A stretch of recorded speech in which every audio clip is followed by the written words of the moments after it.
রাজ্যে আসন্ন সরকার পরিবর্তনের সাথে সাথে শিলিগুড়ি রামকৃষ্ণ মিশনের জমি দখলের ঘটনায় জড়িত পুলিশ কর্মকর্তাদের বিরুদ্ধে তদন্ত ও আইনি ব্যবস্থা নেওয়ার ঘোষণা দিয়েছেন তৃণমূল কংগ্রেসের নেতা শঙ্কর ঘোষ। আজ রবিবার এক সংবাদ সম্মেলনে শঙ্কর ঘোষ বলেন, যদি আমরা ক্ষমতায় আসি তাহলে এই ঘটনায় জড়িত সকল পুলিশ কর্মকর্তাদের বিরুদ্ধে কঠোর ব্যবস্থা নেওয়া হবে। তিনি আরো বলেন, এই ঘটনা রাজ্যের আইন শৃঙ্খলার জন্য একটি কলঙ্ক এবং দোষীদের শাস্তি দেওয়া আবশ্যক। ঘটনাটা উনি বললেন, ওনারা উচ্চ মার্গের মানুষ, ফলে আমি শুধু এইটুকু বলবো, ব্যথিত উনি, কষ্ট উনি ভীষণভাবে পেয়েছেন। তবে এই ঘটনার মধ্যে কোনো অবস্থাতেই রাজনীতির সব থাকুক এটা উনি চান না, কিন্তু আমরা তো জনপ্রতিনিধি হিসাবে এটা আমাদের দায়িত্ব।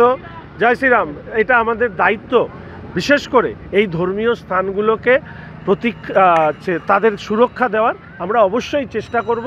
আইনের মধ্যে দিয়েই এই ধরনের ধর্মীয় স্থানের প্রতি যাতে আর কোনো ধরনের এই অত্যাচার, এই সাধু সন্ন্যাসীদের, সর্বত্যাগী মানুষদেরকে যাতে সহ্য না করতে হয়, তার জন্য অবশ্যই সচেষ্ট থাকবে।